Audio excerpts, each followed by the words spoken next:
Thanks everybody for coming. My name's Robert Wright. I'm visiting professor of science and religion here at Union Theological Seminary. And tonight we're going to talk about God in the age of science. And I can honestly think of nobody better qualified to talk about that than John Haught, our guest tonight. John started teaching his course at Georgetown University on science religion back in the early 1970s. And he's been thinking about this stuff ever since. For the most part, that work has been done at Georgetown, where he's still a professor. For a number of years, he was head of the theology department there. And if you don't believe that he's been thinking about this pretty much continuously ever since, let me just read you the titles of some of his books. God After Darwin, Evolution and the Meaning of Life, Meaning and Truth in the Age of Science, Christianity and Science Toward a Theology of Nature. His most recent book came out a little less than a year ago from Yale University Press, is called The New Cosmic Story, Inside Our Awakening Universe. And this is just a small sample. He's written about 20 books. I could have gone on. A few of the books do not make explicit reference to science in the title, so he wrote a book called What is God? I'm glad about that, because I've been wondering what the answer to that question is, and I'll be asking him before the evening is over. I think I'll save that until the end, just to make sure nobody leaves early. That's the answer to that will come at the end, and you will remove all doubt and uncertainty. And I really want to emphasize how unusual I think it is to see the level of engagement we've seen with these issues. I'm really not aware of another theologian who has grappled as thoroughly with issues at the interface of science and philosophy and religion, and is as conversant in as many parts of science and as deeply conversant as John is.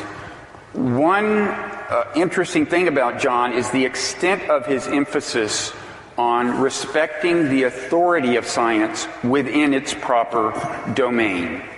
So just to give you an example, some of you may have heard the phrase intelligent design.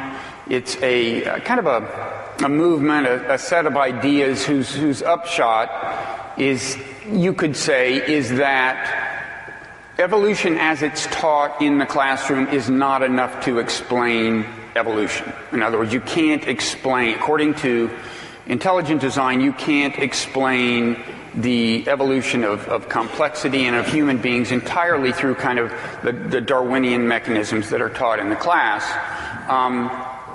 And there was a pretty famous court case in Pennsylvania where they were teaching intelligent design in the classroom, as part of the science curriculum, and there were some parents who objected to that because they didn't think it was science. And John actually testified on behalf of the parents against the school board that had been teaching intelligent design. And I think your side won. Is that right? Or did your side lose? Yes. You won. Yes. Okay. I think I want to start out. There's a lot of terrain we could cover and stay within John's scope of expertise. I want to start out talking about evolution, and one good way to do that, I think, is to talk about someone who had a formative influence on John. I think I'm going to switch to Jack, because that's what you actually go by, and that's what I'm used to calling you. You've said that you might not have gotten into this business at all had you not read Teilhard de Chardin. Pierre Teilhard de Chardin, Jesuit priest, theologian, also a scientist, a paleontologist, generally known as something of a mystic. Yes, I was in my early 20s when I first read Teilhard, and at that time I was studying to be a priest. I dropped out later on, and partly because I saw in Teilhard's vision an opportunity to take up a life as a lay theologian, because I was blown away by his vision. It offered me an alternative to what then was becoming somewhat stuffy. I was trained in the thought of Thomas Aquinas and scholasticism. I had to memorize a great deal of his thought in Latin, and I'm so glad I went through that period. But toward the end of the Second Vatican Council, there was a lot of ferment going on in the church and in my own life. But I wanted to hold on to something that I had picked up on all the years I was in the seminary, and he sort of brought it to a head. And at the same time, he brought it into contact with the modern world, which I was about to enter into. And I started at Catholic University the following year, and I started immersing myself in Teilhard's thought then, and until this day. I'm not as uncritical of Teilhard today as I was then, but I still think his vision has relevance for our understanding of contemporary Catholicism, contemporary Christianity, and the whole world situation, and above all for this whole question of how to relate the natural sciences to a theological vision. Right. No, and I think even if you don't come to it from a religious perspective, you have to be impressed by his kind of prescience.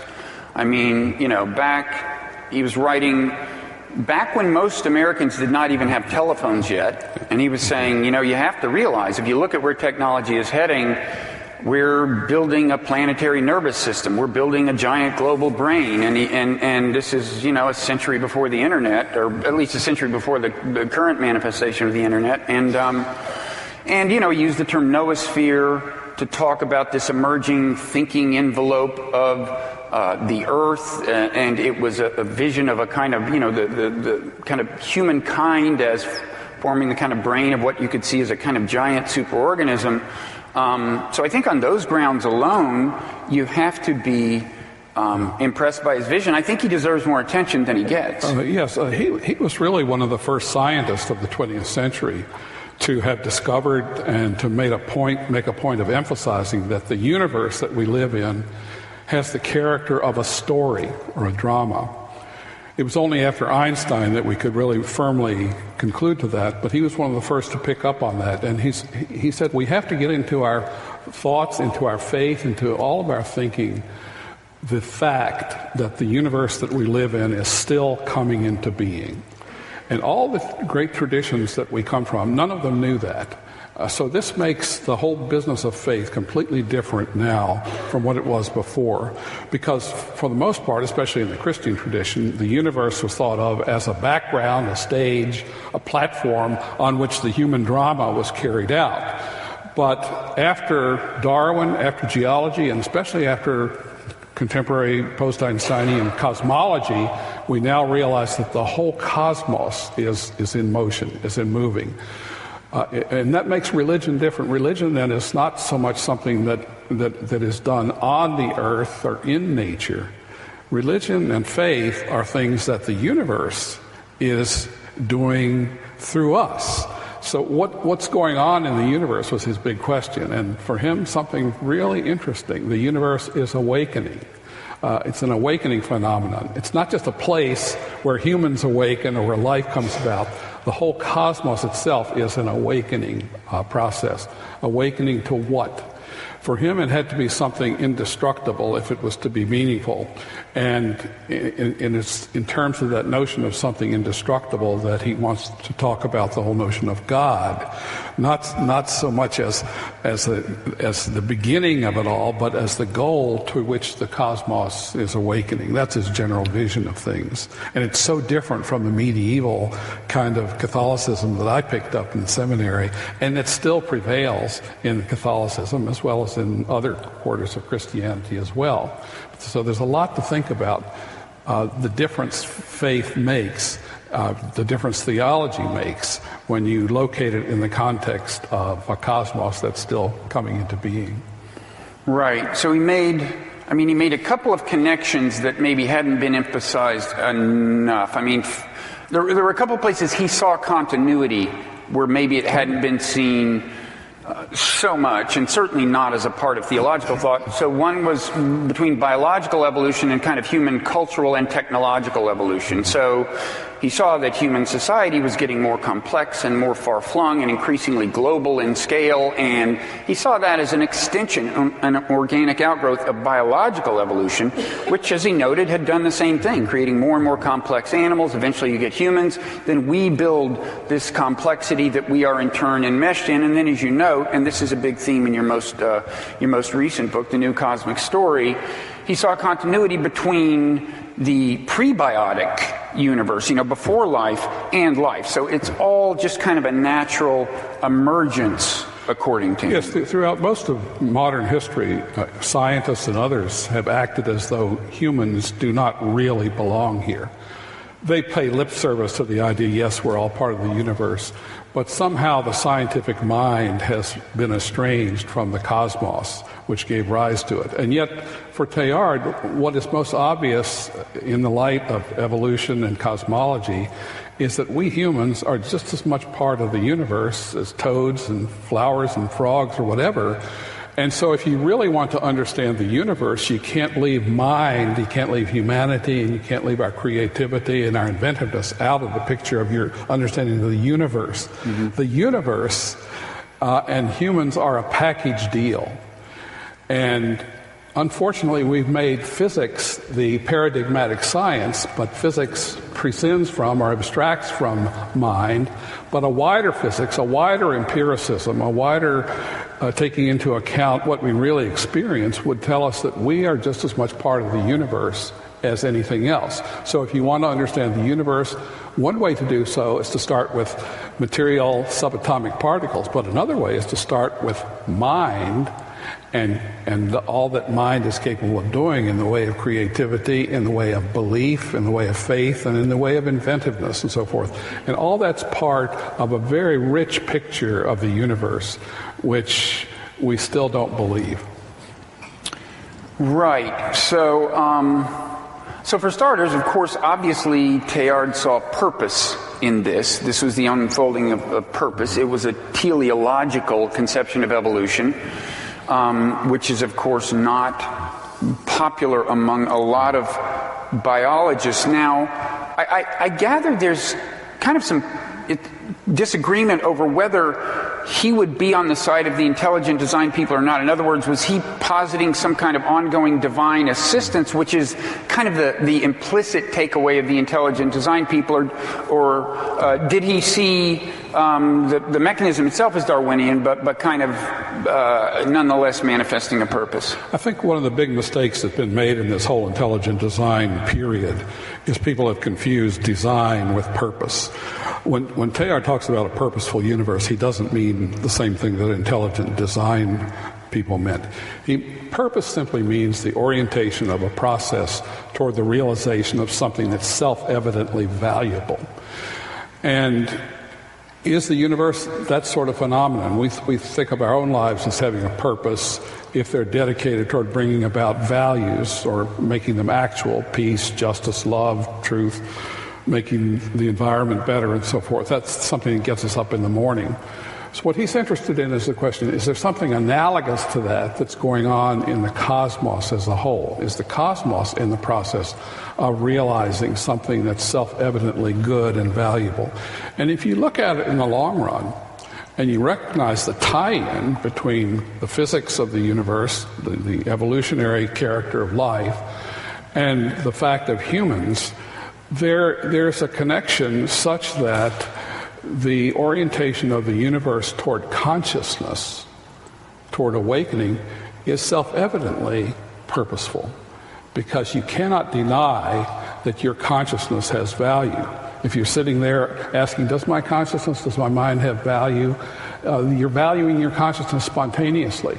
Well, it's a pretty good universe that's been in the process of bringing about this interesting phenomenon of consciousness. And consciousness does not necessarily stop with us, as Bob was intimating. For as far as Teilhard's concerned, behind our backs, over our heads, under our feet, this process of complexifying the universe to the point where the leap into thought and to deeper forms of consciousness takes place is still going on. And for all we know, I mean, the universe is 13.8 billion years old. In the long run, this 13.8 billion years could turn out to be the very dawn of an ongoing creative process. So he wanted, as a Catholic priest, as a Jesuit, he wanted to feel, his fellow believers to feel that they're not here on earth just to prove themselves virtuous in a squirrel cage moral type of existence so that when they die they can go to heaven. He wants people of faith to see that they have a deeper and richer vocation of contributing to the ongoing creation of the universe. And this is something that was very difficult for himself to come to, because he was trained in a kind of spirituality that was very otherworldly. So he thought throughout his whole life, he was confronted by what he called the problem of the two faiths, whether to believe in God in heaven or to believe in earth. And he thought both of them were problematic. If you believe just in earth and nature and the universe, since the universe is going to come to a bitter end someday and go down to the pit of nothingness, he thought if that's what you believe, then why would you bother to do anything seriously? So what he came up with was an alternative, one in which the above is synthesized with the ahead. He was deeply influenced by the way in which Marxism, for example, caught on this planet during his lifetime. What was there about that aroused the devotion of so many people? It's the theme of hope for this world. But he had learned from his faith that hope for this world is going to come to a dead end sooner or later, whether it's 1 trillion years from now or what. So he wanted to think of the transcendent not so much as up above, but as up ahead. So he increasingly incorporated into his religious vision the biblical Abrahamic sense of hope. And he found an interesting consonance between the hope that he had picked up in his religious faith and the forward thrust of the cosmos toward increasing complexity, that he got excited about movements in technology. He was sometimes called the prophet of the internet because before he died, he was infatuated by computers and what they could do. And he thought that the earth itself, through technology, through politics, economics, and other developments, is clothing itself in something like a brain. And just as when primate evolution complexified the brains of our primate ancestors to the point where the leap into thought could take place, he asked, is it possible that the earth itself is now complexifying itself physiologically through technology and communications and so forth in such a way that something is struggling to be born in this world as well? And he thought that it was, but he had the caution, unless the next stage of evolution of cosmic process, cosmic complexification, has a force of attraction that can pull the entities, the monads, the units, the atoms together, just as it happened earlier in evolution, then the whole thing could fall apart. So what is needed now that the earth, the universe by way of the earth, has reached the point of a new degree of complexification, it needs a great hope held in common. And added to that, it needs a force of attraction, which he called love. So it's only if we open ourselves to the great messages of the great traditions, in his case, the Christian tradition, and its moral exhortation to love one another, the whole thing will fall apart. So evolution has become conscious of itself in us, but we have the freedom either to carry it on, to look at the previous lessons nature has taught us. When things get together, they associate, then they integrate, then they burst into something new. Atoms became cells became higher animals and so forth. Eventually, vertebrates came along. This power of this centering force, which he called the force of centration, has been operative throughout the cosmos. So each phase needs a center around which to organize itself if it's going to become something new in the story of evolution. So now what we need to look for, and this is where we bring both faith and science together, is a force of attraction that can allow the universe to develop into something even more beautiful and wonderful than in the past. But it's up to us. And we are capable of great evil, and freedom can opt either for growth and complexity and more intense beauty and consciousness, or it can opt back to the fragmentation and multiplicity out of which the universe evolved in the first place. So that's our mission. That's where faith and science can come together. Yeah, and I have to say, I think, even from my perspective, I don't come to this from any particular faith tradition, but just as an observer of evolution, I have actually suggested in writing that it does seem to have some of the hallmarks of a purposeful system, which isn't to say it's being driven by anything but mechanics. I'm not departing from a Darwinian view, but at the same time, if you look at the direction of it, and recently the drama of the story, it's just kind of amazing that, first of all, as you suggested, consciousness is part of the deal. Yes. For reasons we don't really understand. And philosophers, the collective view of philosophers these days on consciousness, I would say, can be summarized as, we don't have a clue. There are different views, but there's nothing like a consensus, and I think the most astute philosophers are pointing out, there's no reason for natural selection to create conscious animals. That there's no obvious reason for that to enter the picture, but it does seem to be a property of the universe that complex biological information processing brings consciousness, and as you say, that brings meaning. Yeah. Okay, so evolution is like a machine for generating more and more meaning, and then it has driven human beings into social circles of growing scope, and has forced them to break down barriers, right, between ethnicities and so on, and now we seem to be on the verge of forming a cohesive global community, but it does seem that something dramatic will have to happen. The whole thing reads like a novel. Yeah. And I guess I have two questions. One is, do you agree with me that I think it's good that, some attention is being paid to Teilhard today, but it seems to be largely from a kind of environmentalist standpoint, which is fine. One takeaway from him certainly is we should take care of the planet, but it seems to me the part about love, if you look at two of our great problems today, one you could say is environmentalism, the other is the problem that's sometimes called the problem of the psychology of tribalism, whatever, just sectarian conflict, ideological conflict, national conflict.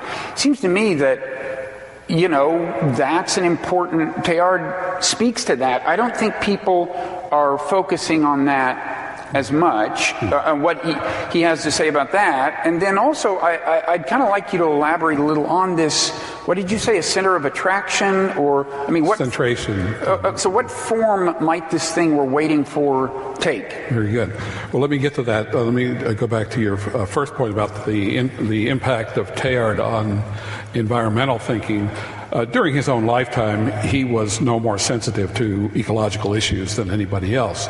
But he did something to Christianity that no one else has done.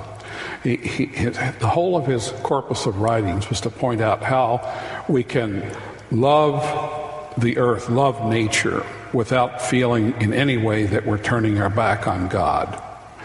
And that has not always been true.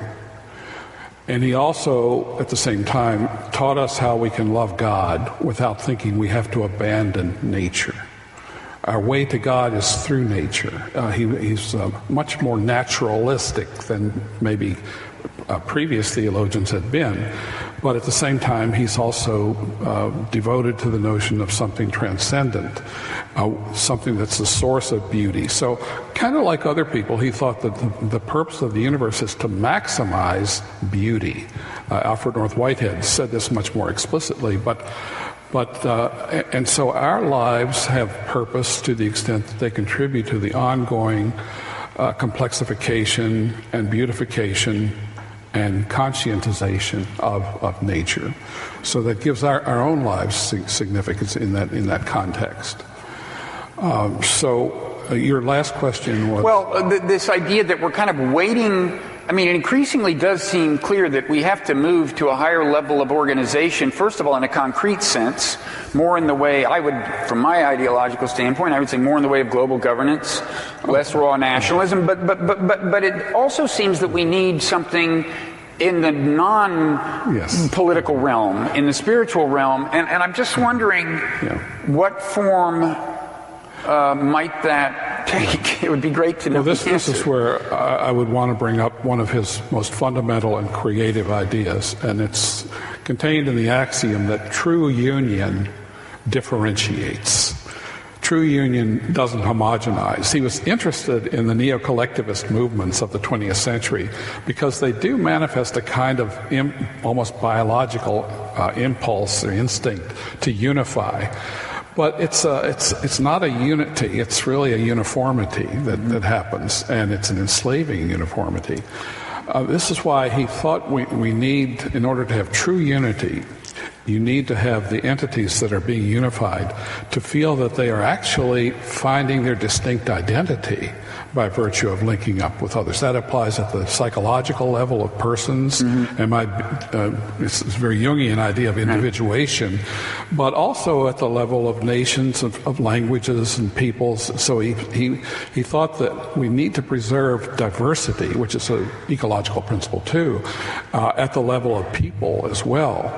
But the only way that this can happen, and it's the only way it's happened in the past, is when the entities that are being brought together are brought together around a center which gives them back their identity rather than dissolving them into some homogeneity. And this is what we should be looking for at this point in human history. We should be looking for a center around which we can unify. And this is how he wanted to understand the notion of God interreligiously as the center that can unify but also differentiate. So he's not looking for a kind of conversion of the world to some monogenistic and homogeneous religious type, but he wants, at least in principle, he never spelled this out carefully enough, but he wants in principle a religious world in which there can be both differentiation and unity. But that requires a much more intense centration than we have now. Now we have... And what does centration mean? It's the tendency of matter from the beginning to organize itself around a center. This happened in the nucleus, when the nucleus of the atom organized these subatomic elements into something. So all of humankind has to be focused on this is the something in ideal. common? This is the ideal. And in fact, whether it can be achieved on this planet is another question. Occasionally he realized that maybe, for all we know, what's going on our planet is being duplicated on planets elsewhere. There's a tendency in the universe to bring about more complexity, and we know from astrophysics that this has happened at the level of atoms and that there are organic compounds out there and so forth. So he had this principle which he called the law of complexity consciousness, that consciousness increases in the universe in direct proportion to the increase of physiological complexity. So we would not have consciousness ourselves apart from the substructure of a very complex brain and central nervous system. And there's a centration involved in us. I mean, think of it. You have trillions of synaptic connections coming together allowing us each to utter that first personal pronoun, I. So it's a kind of white-hot centration that was necessary to bring us about. Earlier, in a less intense form, it happened in the eukaryotic cell. It happened in the building of vertebrates in animals and so forth. So if we want to take any lessons from evolution, one of them should be that we need to look for a center, a new and higher center, a super center, as it were. Sounds like basketball, that can integrate the elements into some higher synthesis. And there are elements, I think, in his thought that point out how this has to happen at a cosmic level. Mm-hmm. And so he has hope for the universe. He's one of the few thinkers who thinks the cosmos is not just a place where absurd things are going on and life sort of squeaks out as a fluke and mind comes in as a kind of afterthought. No, he backs up and says, look, this whole cosmos has been pretty impressive so far. And why should we assume that now that it has produced us, that it has reached its climax, as it were? So he's open to a very, I think, cosmic kind of destiny for the cosmos. And I sympathize with that. I think there are too few people in the intellectual community, including the theological community, who have cosmic hope. And yet I wonder if we can make sense of anything unless the whole universe makes sense somehow.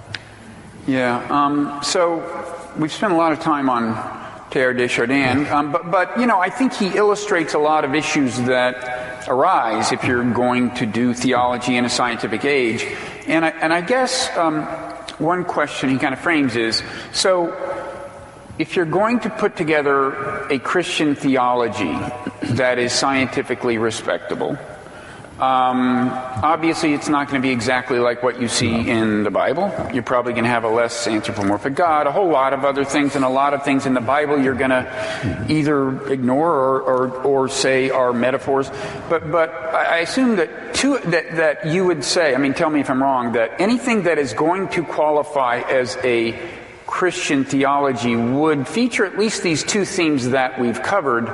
One is purpose and one is love. Yes. And that love is part of the purpose. Yes. Mm-hmm. Okay. Mm-hmm. Yes. What other fundamental elements would you say have to survive if you're going to have a Christian theology in an age of science or in any other age? I mean, what is fundamental? Well, truth.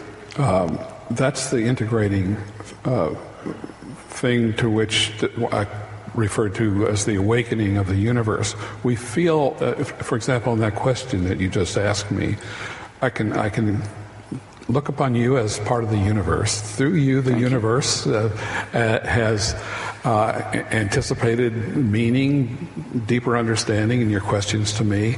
And behind that, there's a deep trust that you have, and we all have it, that truth is worth seeking.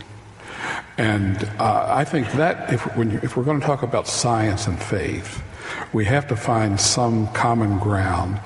That faith somehow is an awakening to truth, and so is science. But that science awakens to truth in a methodologically different sort of way, in a self-limiting way.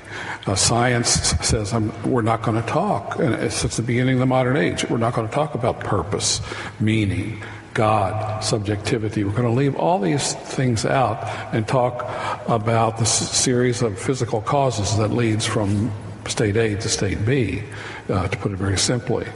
And that's perfectly okay. And I want to, as a theologian, I want to push that kind of search for truth as far as I possibly can. Because I see that way of looking for truth is in no way conflicts with my sense that faith is awakening to truth in a richer sense, a truth that is correlative to goodness and beauty and meaning. And so that kind of awakening is completely compatible with a universe that's awakening through science to another way of looking at truth. And I want to emphasize, too, how much I love science, how much I respect science, how much I get from science in my own theology.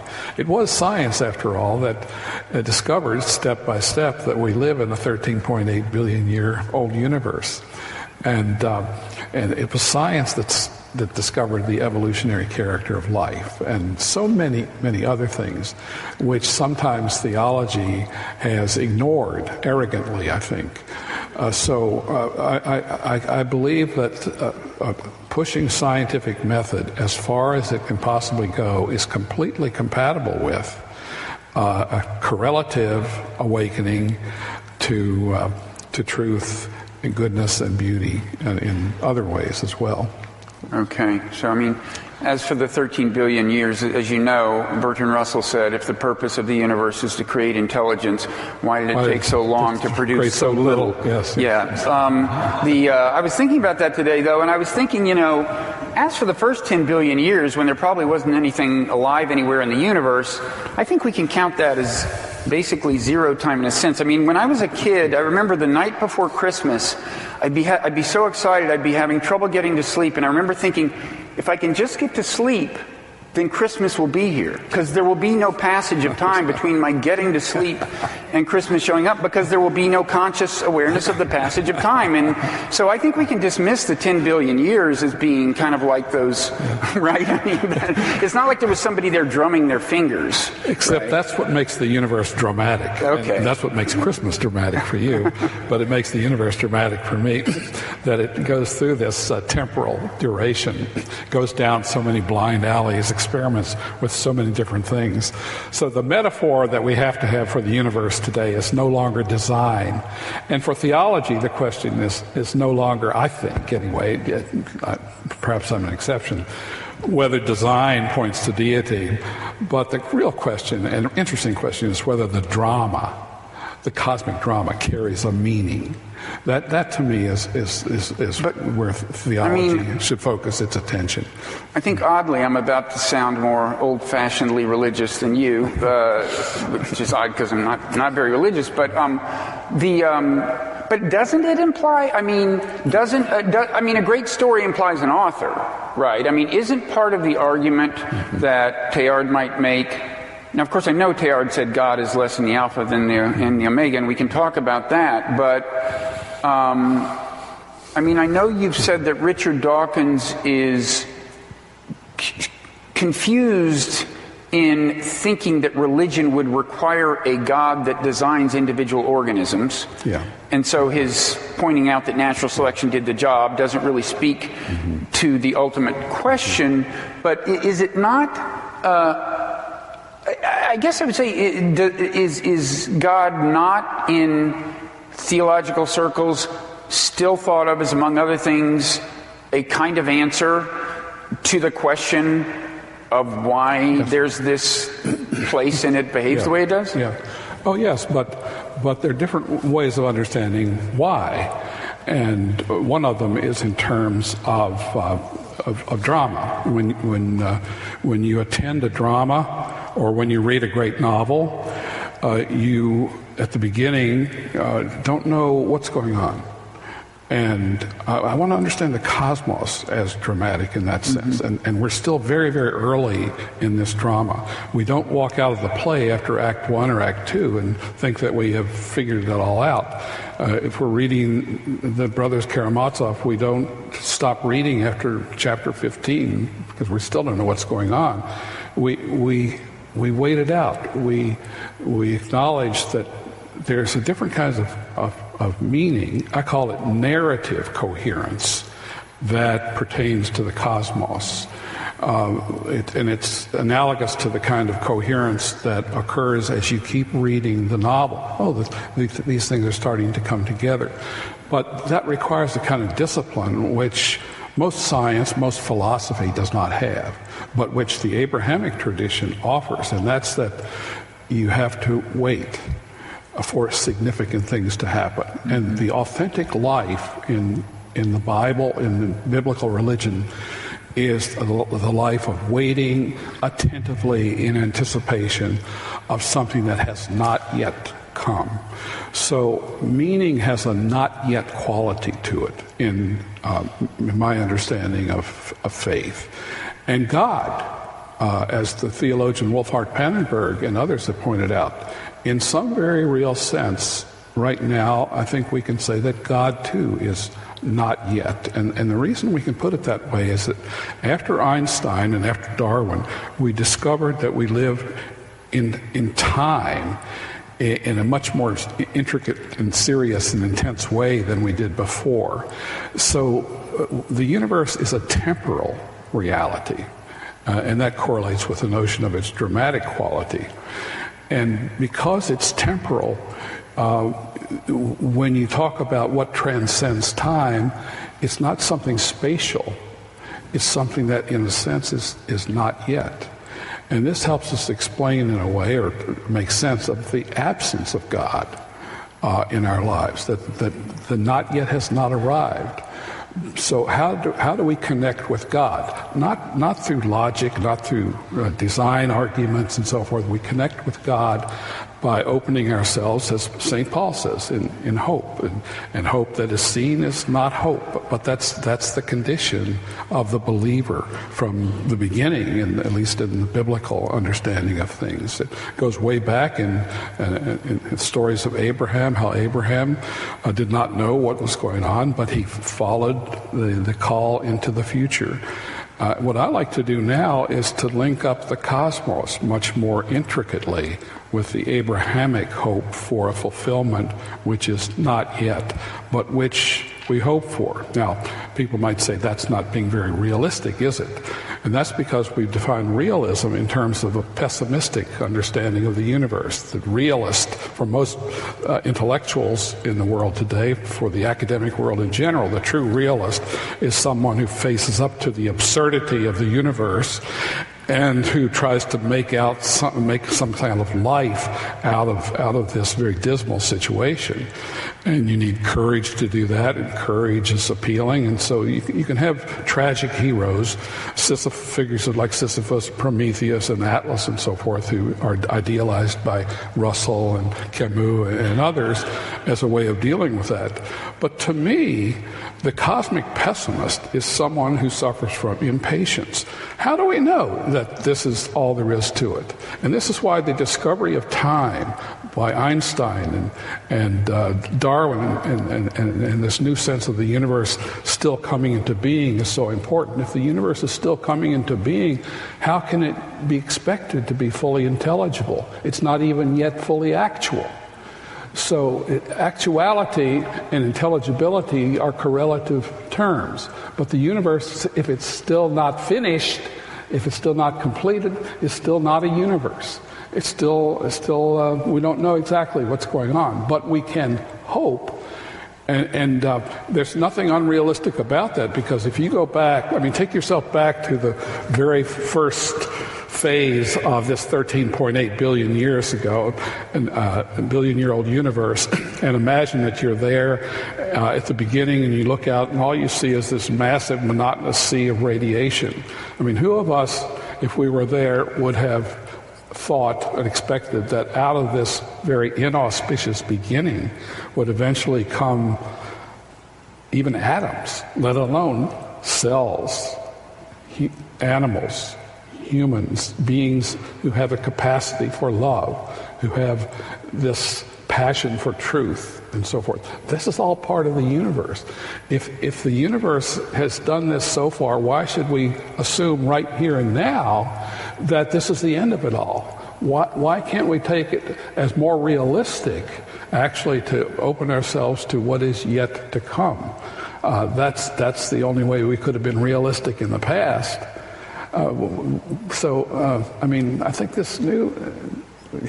If we think about the fact that this universe is still coming into being, it makes a lot of difference in terms of what we call real. It makes the difference in terms of what we call faith, hope, and love. So there's nothing in the cosmos that contradicts the Abrahamic sense of the authentic life as one of patient waiting for something big to happen up ahead. Okay.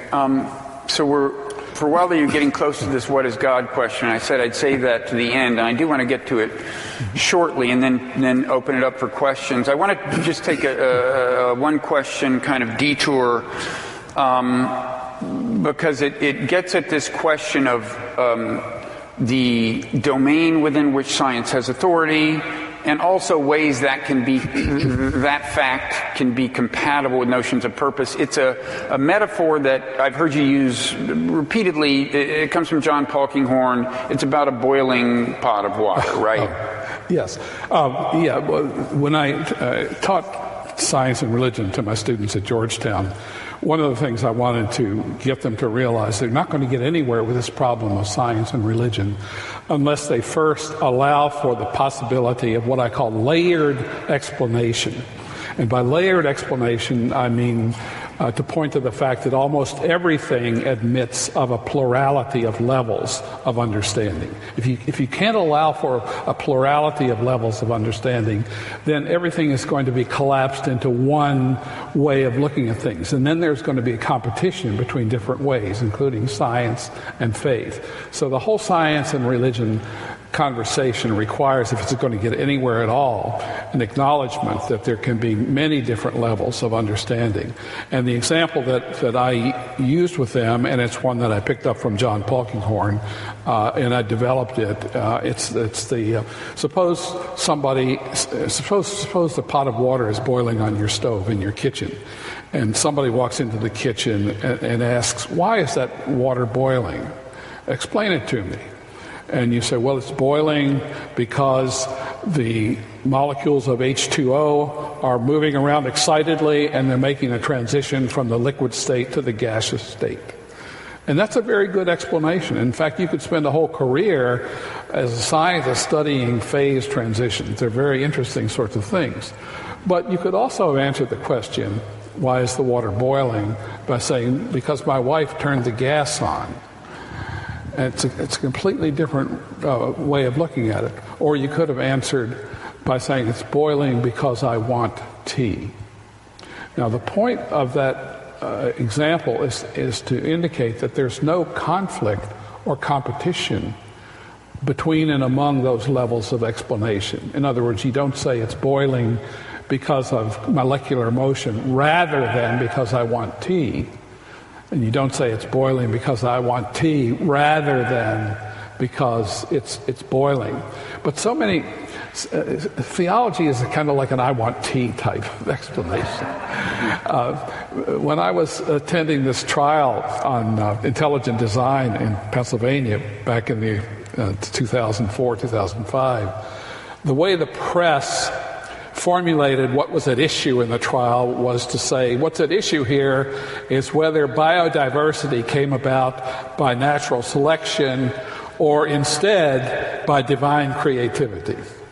It's that introduction of a kind of rather than into the discussion that confused the whole issue. But there are certain kinds of explanations which are not conflicted, which are not rather than, but which are complementary and which can coexist easily with one another. Now, Richard Dawkins is someone who would say, no, there can't be a plurality of levels of explanation because that's a violation of what used to be called Occam's razor. Now, Occam's razor was a maxim that was devised by a medieval philosopher, William of Occam, who said that if you have a multiplicity of conflicting explanations, then a good rule of thumb is to take the one that makes the fewest assumptions. So Richard Dawkins and other evolutionists would say, well, now that we have Darwinian explanations of biodiversity, why do we need theological explanations? Well, William of Ockham would have dismissed Dawkins abruptly because he says, his maxim says, when there are conflicting explanations, then you can pick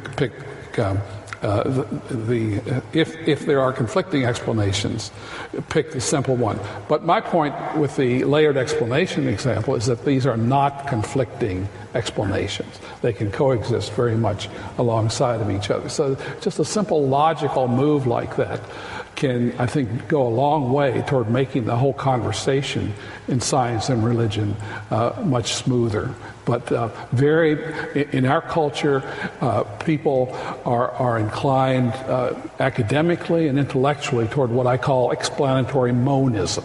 That is, there's only one level of explanation. Science has now given it to us, and that rules out any other kinds that were developed in the past. And as a Roman Catholic, one of the things that made it easy for me to get into science and religion was that a very conservative Pope, Pope Leo XIII in 1893, which wasn't too long after Darwin, wrote in an encyclical, Providentissimus Deus, instructed Catholics, do not look for scientific information in the Scriptures. And that simple instruction, don't look for science in Scripture, don't look for anything in science, prevented Catholics for several generations from thinking that there's a conflict between science and religion. So there's an explanatory monism intellectually, and the parallel to that in the religious world is literalism. Biblical literalism in a scientific age assumes that somehow the Bible should be teaching the right science.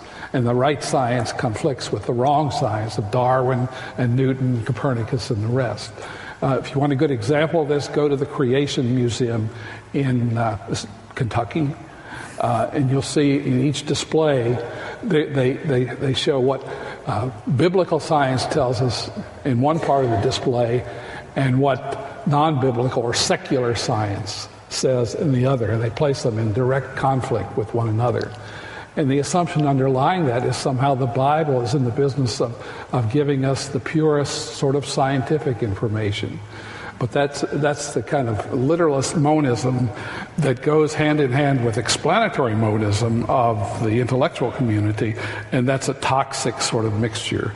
It's a combination of poor religious education, poor science education, and that, I think, is partly responsible for the problems we have, well, the pseudo-problems that we have in science and religion. Yeah, and I have to say the takeaway from that boiling pot metaphor is really something that a lot of scientists have trouble grasping.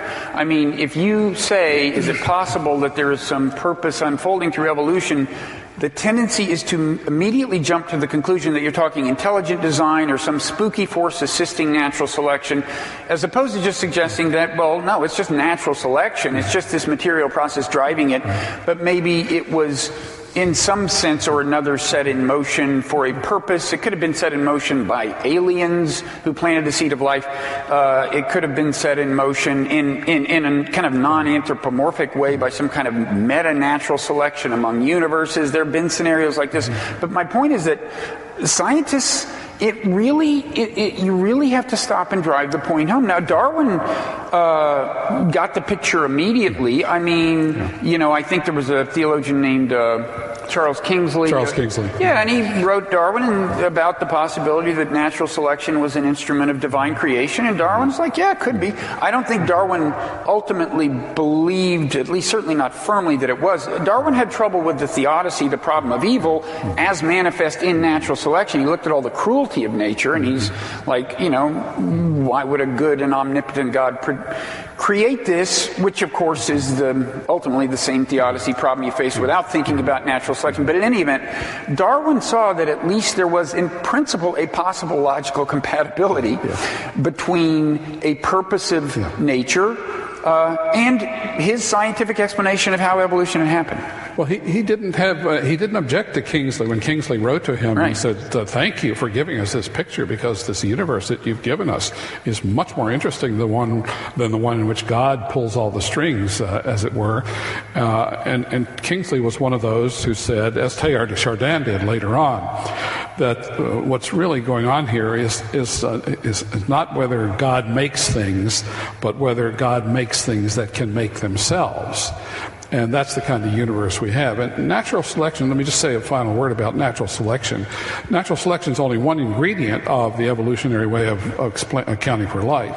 There's also a lot of contingency, a lot of randomness, and so forth. So you have a combination of accidents, if you will, or contingency is the technical term, plus the necessity, the remorseless regularity of natural selection, plus lots and lots of time. Now, if you look at those three ingredients, contingency, invariance, and time, you have the ingredients of story or drama. So that's why I feel scientifically justified in referring to the universe as dramatic, because it has been from the beginning a mixture of these elements. If it were purely a matter of necessity, then you would not have a story. You would know the end. The end is already tied up in the beginning. If it were purely a matter of chance without some principle of invariance and consistency, it would all be chaos, just droplets of experience. And of course you need time. And now we have lots and lots of time. Somebody once asked a rabbi, Rabbi, why did God create humans? And the rabbi replied, because God loves stories. And I like to apply that to the cosmos that we have. Maybe God loves really, really big stories. So we have the ingredients of drama, but a drama is something that's still working itself out, and the only way we can be realistic and take into consideration what's going on now is to learn the disposition, the posture of bridled expectation or attentive waiting. And I think that brings that understanding of realism into tune with the Abrahamic theme of hope. Okay, so we are getting back to the question of what is God. Now, in that pot boiling metaphor, it's a pretty straightforward conception of where the purpose comes from. Somebody sets the process in motion with a purpose in mind. Mm-hmm. And I thought I heard you kind of resisting the divine analog of that. In other words, thinking of God that way, but I don't want to put words in your mouth. I mean, I guess I would ask. I'm sure that when your undergraduates at Georgetown have come up to you kind of confused. Maybe they grew up with a very traditional kind of anthropomorphic conception of God, and said, "Well, how should I think of God?" And they want to be in relation to God. And you just said maybe God wants something in the present tense, as if God is kind of out there. So I'm not sure where you are on this issue. I'm honestly not sure what Teilhard meant by God is more in the omega than in the alpha. If you're saying God is just becoming and just starting to take shape, and then what is it that a religious person is in relationship to now, how should a religious person, in a scientifically respectable way, conceive of the divine? Yeah. Well, my students also used to ask me, what is a theologian? And I would say a theologian is somebody who doesn't make much money, but at least knows why. And so I get the question of teleology there. But yeah, I have to be careful here. And in this brief conversation, I can't really spell out all the nuances that would have to be articulated to respond to your question. But I think let's come back to something that you experience within yourself, Bob Wright. And I've experienced it in the way you've probed me and asked questions of me, and I think there's a deep longing in you and people here tonight, myself, for truth, for right understanding. I spell it R-I-G-H-T. Well, I can't have everything, I guess. But. Right understanding. That's what you're looking for. You've probed what I've said here, and you see a lot of things that don't quite fit together, and you want to make sure that you understand what I'm saying correctly. But after you've done that, there's even something more that you'll have to ask, and that's whether my understanding or your understanding of what I'm saying is correct understanding. So there are two kinds of longing. And here I'm falling back on one of my favorite philosophers, the Jesuit philosopher Bernard Lonergan. There's a longing for understanding, for bright ideas, let's say. But beneath that, once you have your bright ideas, a stirring within us, sometimes unsettling begins to occur, and is my bright idea a true idea?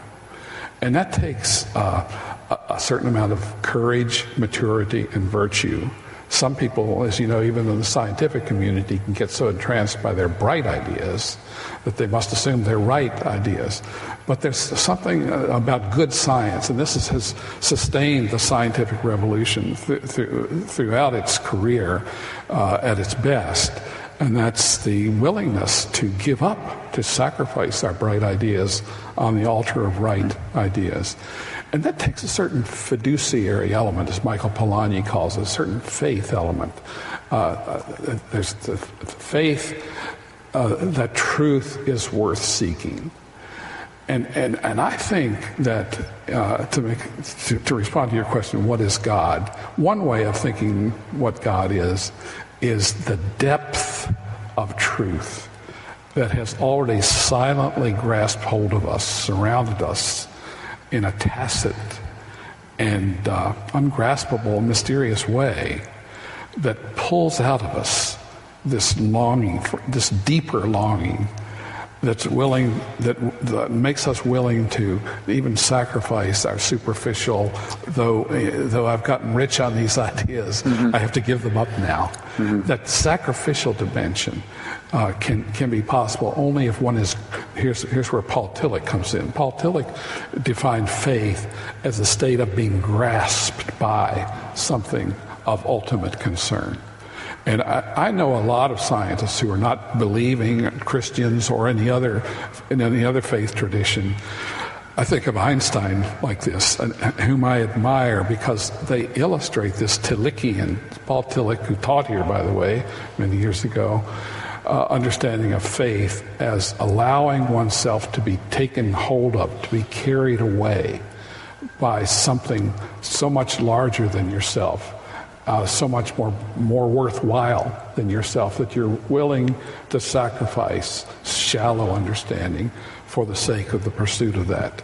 And sometimes he says, in a wonderful meditation of his called The Depth of Existence, it's in a book called The Shaking of the Foundations. He used to give sermons here. I don't know whether it was in this chapel or not. Some people said the only time Tillich would come to chapel was when he gave a sermon. But anyway, he would give sermons or meditations, and one of them was on the depth of existence. And he says, I know a lot of you out there don't believe in God or don't think you believe in God. So let's see if we can find something in your experience that you can bounce this word God off of so that it makes some sort of sense to you.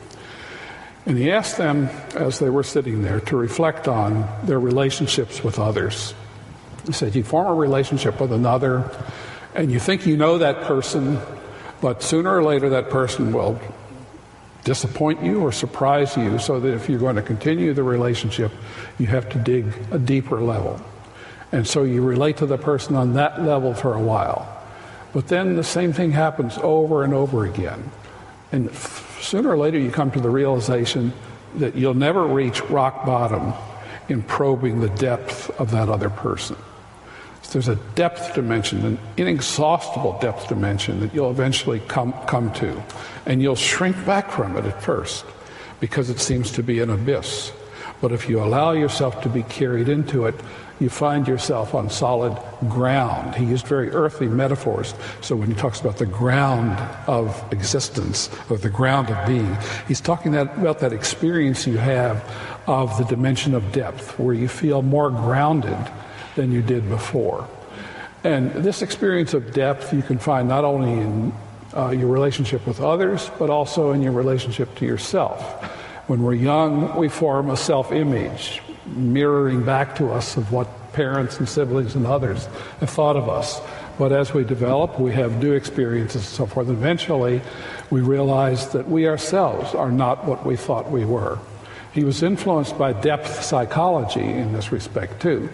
But he wants to go even deeper than the depth psychologist. There's an infinite and inexhaustible depth dimension in each one of us that is there, but which we avoid. We shrink back from it. It's an abyss, But if we allow ourselves to be shaken into it, this is the shaking of the foundations, we find ourselves on more solid ground than before. And just one final example, in the natural world there's something similar. The way in which humans relate to nature also shows that there is a depth dimension to nature. And science itself, the history of science, is a good example of that. We thought 1,000 years ago that Ptolemy had pretty much wrapped it up. But then Copernicus came along. An earthquake occurred in science, and so we had to go to a deeper level. We thought that Newton, Alexander Pope said, nature and nature's laws said, lay hid in night, but God said, let Newton be, and all was light. So for several centuries, we thought that Newton had it all wrapped up. But then Einstein comes along, just to use one example, or Darwin, and the surface of nature begins to crack, and then an earthquake occurs, and we're rocked into the depth. So it's actually the fact that nature, too, has an inexhaustible dimension of depth that makes science possible, that makes scientific progress possible, as it were. Now, what's he leading to? He's leading to this. He says in this meditation, the name of this inexhaustible depth is God. That depth is what the word God means. And if that word God has no meaning to you, don't use it. But think of the depth of your existence, of the depth of your experience of other persons, of nature, and also society and its history. Nowhere do we remain on the surface more than in our social and economic and political lives. And it usually takes an earthquake to crack open our social understanding of things to get to the depth. But the name of this depth is God. And so the person who knows about depth knows about God. So he says, you cannot then, if you've experienced this depth, and many people who would call themselves non-religious have experienced it more deeply than religious people. And this is why Tillich is very appreciative of modern atheism. He thought Nietzsche, for example, was somebody who is rocking us into the depth. But unlike Nietzsche, Tillich says that what God means is that inexhaustible depth out of which voices from poetry and religion and philosophy and science too tell us to go deeper. So faith means allowing yourself to be grasped by this inexhaustible dimension of depth.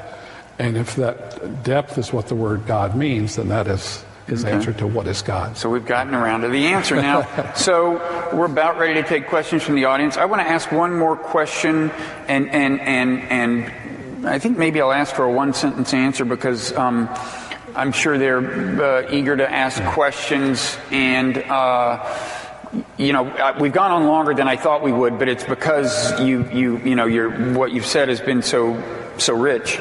I want to just first of all say, I think, one thing I like about your worldview is, as I understand it, you see religion itself as evolving. Yes. And I know you have skepticism about so-called perennialism and any view which holds that, back in ancient times there was some pristine revelation, and they had it right, but we've fallen away from that. It's been corrupted by politics or something, and now we're confused. I think your view is we still don't get the picture totally, and so religion is an evolution, and so human history is a process of enlightenment in two domains, in science and in spirituality, and the two are in conversation, and spirituality has a lot to learn from science and gets refined in light of science. It's a process of enlightenment. I guess maybe it's actually two questions, and so you get two sentences, maybe even more if you want. One is, I assume you're still open to so you reject the idea of perennialism, that there's this source at the top of the mountain, this enlightenment, and it flowed down along these different streams, these different traditions, Christianity, Buddhism, Hinduism, and you reject that. Yeah. But then there's the reverse. There's the climbing the mountain metaphor, where we're approaching the truth from one angle, so maybe Christians from one angle, Hindus from and so on, But there is a truth, and we may well converge on the same fundamental conception of things. So I want to just you said that was the perennialist view, and that was all formulated in a pre-scientific era. And the assumption of the perennialist is that there was this primordial, pure, pristine revelation, but that when time, it's a very Platonic idea. For Plato, time is where things get messed up and confused, and we have to get back to eternity. So perennialism is deeply influenced by Plato, and the idea of the perennialist approach to religion is that you don't have to move from one religion to the other. Just follow your own river back upstream, and you get to the top of the mountain where the primordial revelation took place, and there you will converge with others. But this whole way of thinking implies a pre-evolutionary understanding of humanity and of history. I believe that we live, I know we live in an unfinished universe. And if that's true, then everything in this unfinished universe is still unfinished. And that includes our religious traditions. So instead of thinking of religion as a return to the purity of origins, think of all of our religions as different ways of awakening to what is not yet. And in some sense, that not yet can be attributed to God. I don't mean that in a way that in any way diminishes divine transcendence and divine love. I think it's out of divine love, self-emptying love, that God retreats, you might say, into the future so that something other than God can come into existence. That is one way of understanding the doctrine of creation. Creation is not divine pyrotechnics. Creation is what happens when the infinite, in a sense, retracts itself. This is the Tzimtzum notion in Judaism. It's the notion of kenosis in Christianity. It's the Tao-like humility in Taoism. We think of ultimate reality as humble, as letting itself out of the picture, in a sense, which is in no way a deistic departure, but it's the deepest form of involvement, that God would allow something other than God to come into existence. And when I talk about the future, the not yet, I don't mean it in an empty sense. I mean it as the result of the divine self-emptying, which allows for a universe to come into existence and be attracted. And it's also the ground of our freedom. One of the biggest questions in theology has always been, how can you reconcile human freedom with the existence of an all-powerful, almighty deity who seems to be governing everything? And this is why I want to switch the metaphor of the universe from design to drama, and the metaphor for divine action from governance to attraction, to lure, to love. In other words, love lets the other be. So it's out of love that I want to think of God as, in some sense, not yet. It gives us a space for our own existence and for the universe's existence, but is in no way uninvolved, but is so involved that God wants the independence of the creature. God wills, as Wolfhard Pannenberg says, God wills the independence of the world. But in order to do that, God allows the divine self to be humbled, to be, you can use the word in a sense, Jürgen Moltmann says, this God withdraws in order to allow for something other than God to come into existence. That's not deism, that's the deepest form of involvement. And this God is willing to wait. So the waiting is not just on the part of the world waiting for the divine, but it's also on the part of the divine divine providence, Moltmann says, divine care is manifested most especially when God allows space and time for the other to be. And that's how I want to understand the being of the world in relation to the divine. Okay. Well, I am going to finally deliver on my long-standing promise to open this up to questions from the audience. We have a microphone back there, and in fact, Ben, if you want to be the one who chooses people who have questions, if anyone has a question, there's a question. Yes, I just wanted to follow up on the a little bit discussion of Tillich and the ground of being. So I think what Tillich meant by the ground of being was not that what God is the ground of being, but the concept of God, the idea that people are looking for when they try to talk about God is the ground of being. This is also where religion and science come together, because science is seeking the ground of being.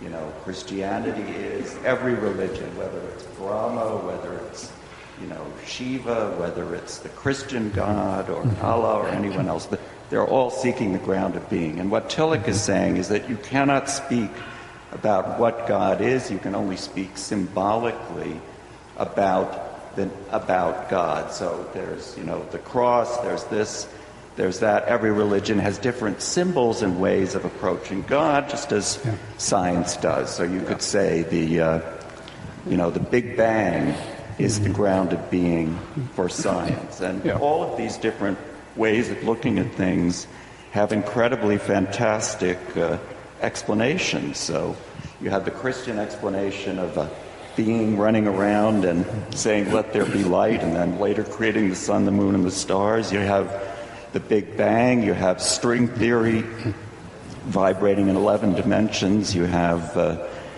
quantum, the insanity of quantum physics.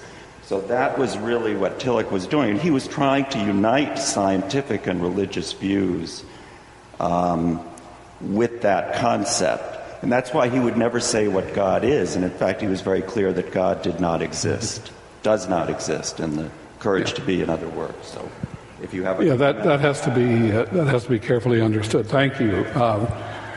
He used the term ground of being because he noticed that most religious people, including most Christians, tend to identify God not with being itself or the power of being, but with a being, as it were. And he thought it diminishes deity to identify God with a particular being. So this is why he emphasized that God is the ground of being in that sense. But he also, in terms of the sermon that I was speaking from, used the term ground in his understanding, his phenomenology of religion. And here he was following his friend and theologian he deeply respected, Rudolf Otto, who, when Otto talked about the experience of God, or the experience of the sacred, found in his study of religions that people in general think of the sacred as a mysterium, a mystery that's tremendum. That is, it causes a kind of sense of anxiety and trembling in the religious participant.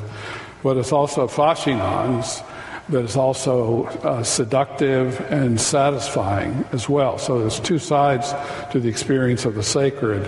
Mysterium is one is the what has been experienced, but it's also tremendum and fascinans. Tillich correlated that with his notion that God is depth, but depth has two sides to it too.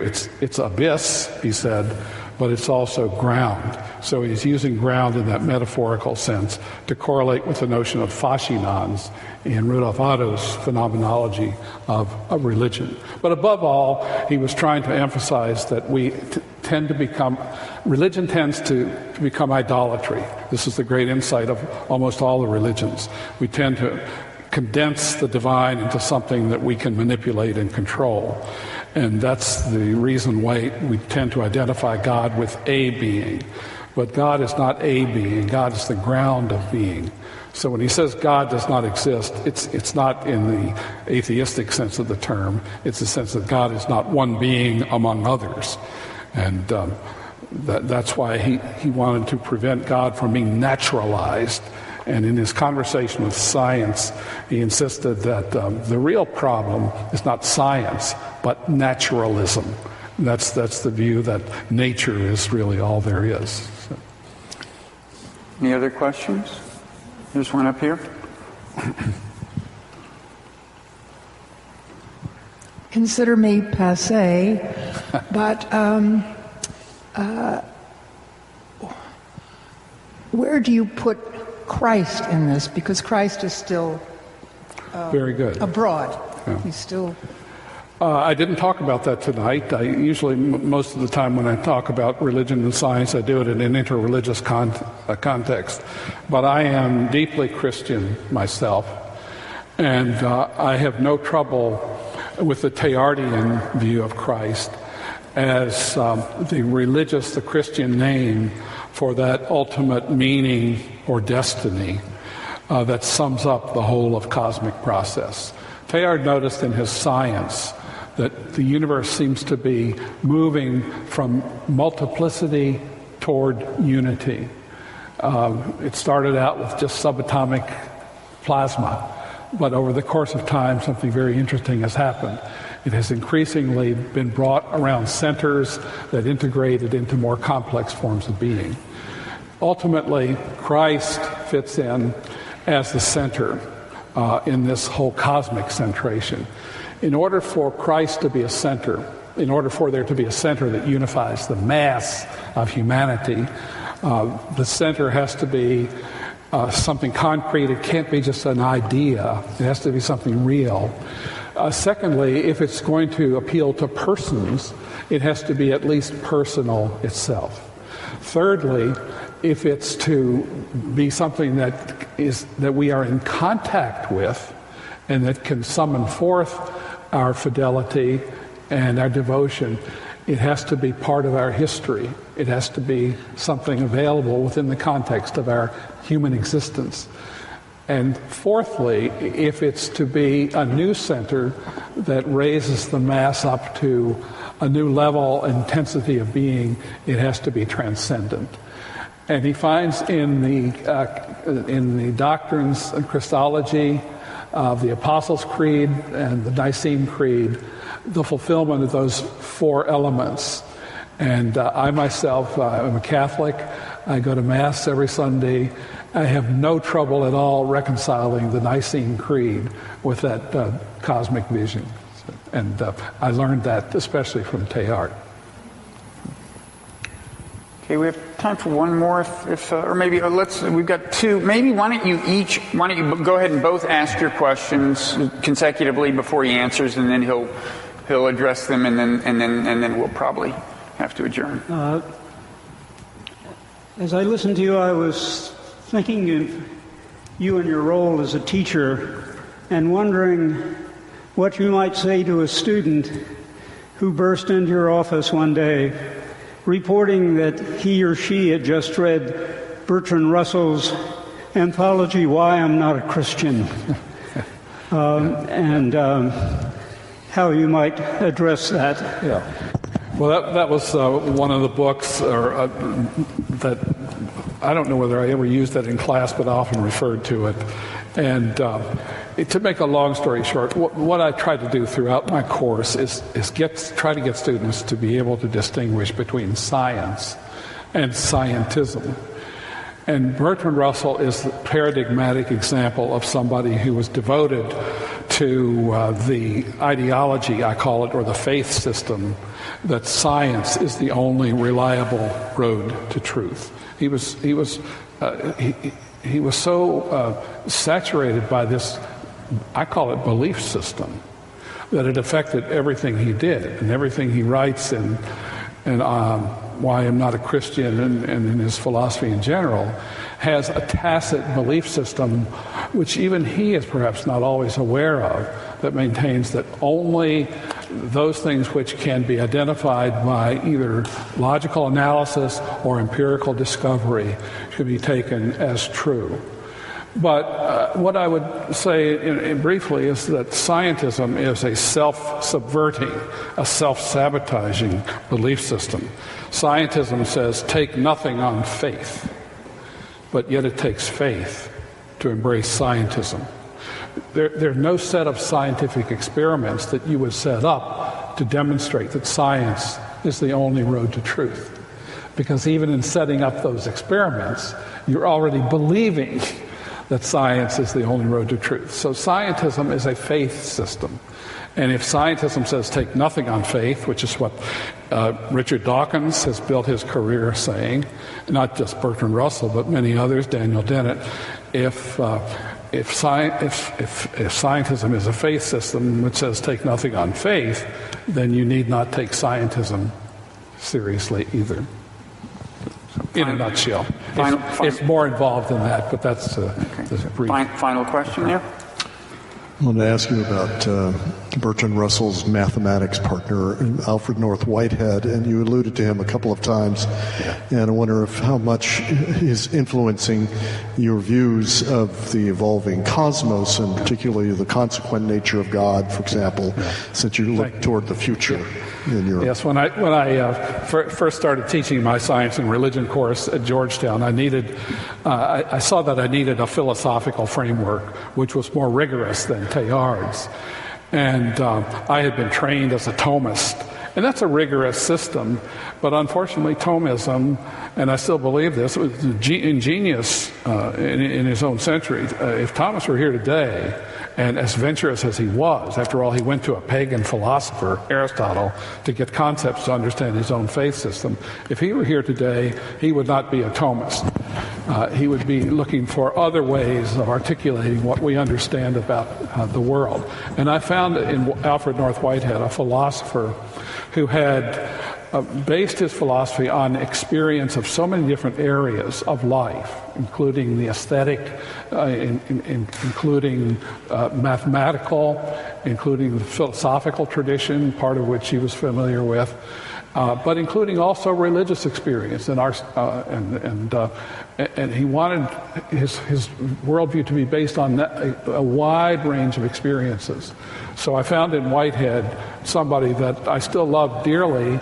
I don't agree with everything he says by any means. His understanding of God is not quite identifiable with the one that I've been talking about tonight.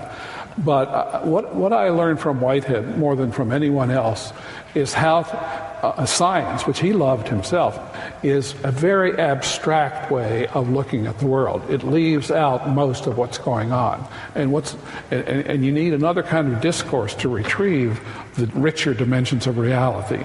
And this is where he makes a place for symbolism and religion and art and others as bringing in front of us so much that science leaves out. Science, he says, is guilty, as you know, of the fallacy of misplaced concreteness. It takes things which are mathematical abstractions, and has made believe for 3 or 4 centuries that these abstractions are the real world. But that real world is not real at all. It's an abstraction which leaves out most of what's going on. So I loved Whitehead because he helped me realize how much we can learn, not just from science, which we can learn a lot from, but also from other things like poetry. He was a big fan of Wordsworth, as I am myself. So I really appreciate Whitehead's thought. That's just part of an answer.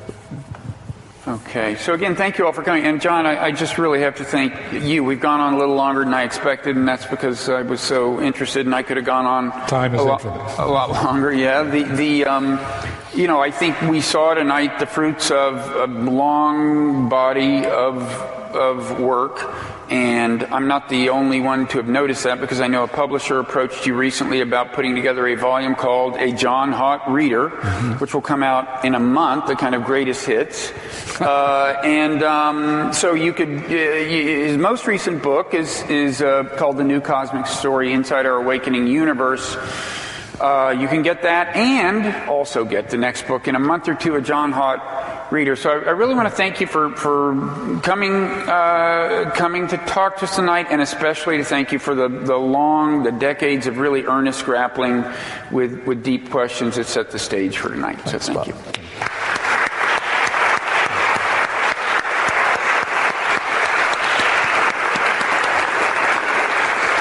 Thank you.